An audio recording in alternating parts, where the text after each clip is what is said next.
एक समय की बात है। भारत में एक न्यायप्रिय, बुद्धिमान और वीर राजा शासन करता था जिसका नाम महाराज विक्रमादित्य था। वह न केवल एक शक्तिशाली शासक था बल्कि अपने धर्म और सत्य के लिए हमेशा खड़ा रहने वाला राजा था। उसकी प्रजा उससे बहुत प्रेम करती थी क्योंकि वह हर किसी के साथ समान व्यवहार करता था। एक दिन एक रहस्यमयी तपस्वी उसके दरबार में आया। उसकी आंखों में एक अजीब सी चमक थी और चेहरा गंभीर था। उसने राजा से कहा कि वह एक विशेष तपस्या कर रहा है, लेकिन उसे पूरी करने के लिए उसे एक शव की आवश्यकता है जो श्मशान के पास एक पीपल के पेड़ से उल्टा लटका हुआ है। उस शव में एक अजीब आत्मा बसी है, एक बेताल जो एक शक्तिशाली जिन्न है। तपस्वी ने राजा से अनुरोध किया कि वह शव ला कर दे। राजा विक्रमादित्य ने इसे एक पुण्य का कार्य समझा और बिना किसी झिझक के यह कार्य स्वीकार कर लिया। वह रात के अंधेरे में अकेले श्मशान की ओर निकल पड़ा। चारों तरफ सन्नाटा था, हवा तेज चल रही थी और पेड़ों की पत्तियां सरसराने लगीं। गीदड़ों की आवाजें गूंज रही थीं, लेकिन राजा का साहस डगमगाया नहीं। जब वह उस पीपल के पेड़ के पास पहुंचा तो सचमुच वहां एक शव उल्टा लटका हुआ था। जैसे ही राजा ने उसे अपने कंधे पर उठाया, वह शव हिलने लगा और अचानक उसमें से आवाज आई। वह बेताल था, एक रहस्यमयी जिन्न जो मरे हुए शरीर में वास करता था। बेताल ने हंसते हुए कहा, हे राजा, तू बहुत साहसी है, पर मुझे अपने साथ ले जाना इतना आसान नहीं। मैं तुझे एक कहानी सुनाऊंगा।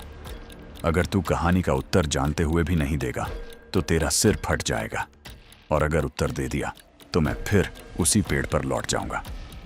राजा ने सिर हिलाकर सहमति दी और बेताल ने पहली कहानी शुरू की। कहानी एक ऐसे राजा की थी जिसके 3 पुत्र थे। तीनों को एक ही राजकुमारी से प्रेम हो गया। एक दिन एक काला जादूगर उस राजकुमारी का अपहरण कर लेता है। तीनों राजकुमार उसे बचाने निकलते हैं और रास्ते में उन्हें 3 जिनों से सामना होता है। एक अग्नि का जिन, दूसरा जल का और तीसरा छाया का। हर राजकुमार ने एक एक जिन से युद्ध किया और उसे हराया। अंत में राजकुमारी को मुक्त करा लिया गया। बेताल ने पूछा, बताओ, राजकुमारी किस राजकुमार की होनी चाहिए? राजा ने उत्तर दिया, जिसने उसे मुक्त कराया वही उसका सच्चा अधिकारी है। बेताल हंसा और तुरंत उड़कर फिर पीपल के पेड़ पर जा लटका। राजा ने हार नहीं मानी और उसे फिर से उठाकर ले आया।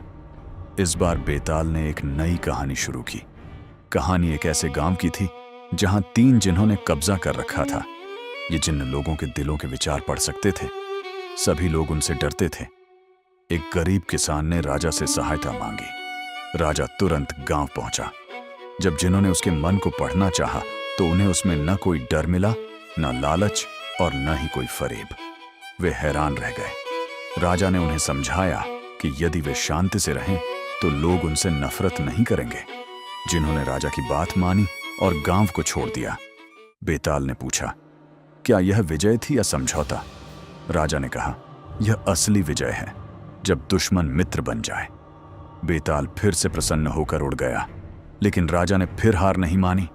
वह फिर उसे उठा लाया। इस बार बेताल ने गंभीर स्वर में कहा, हे राजन, अब मैं तुम्हें एक रहस्य बताता हूं।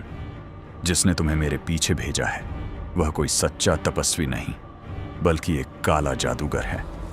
वह मुझे बलि चढ़ाकर अनेक जिनों को अपने वश में करना चाहता है।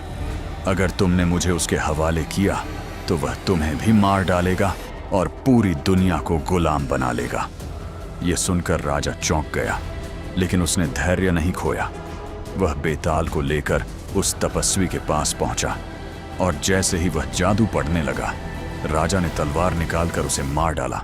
बेताल बहुत प्रसन्न हुआ और बोला, हे विक्रमादित्य, तुमने साहस, विवेक और सच्चाई का परिचय दिया है। अब मैं तुम्हें वह ज्ञान दूंगा जो सामान्य मनुष्यों को नहीं मिलता। अब तुम जिनों की भाषा, जादू की विद्या और छिपे खजानों के रहस्य जान सकोगे। बेताल ने एक मंत्र पढ़ा और राजा को वह दिव्य ज्ञान प्रदान किया। उस दिन के बाद विक्रमादित्य न केवल एक महान राजा रहा, बल्कि जादू और रहस्यमयी शक्तियों का ज्ञानी भी बन गया।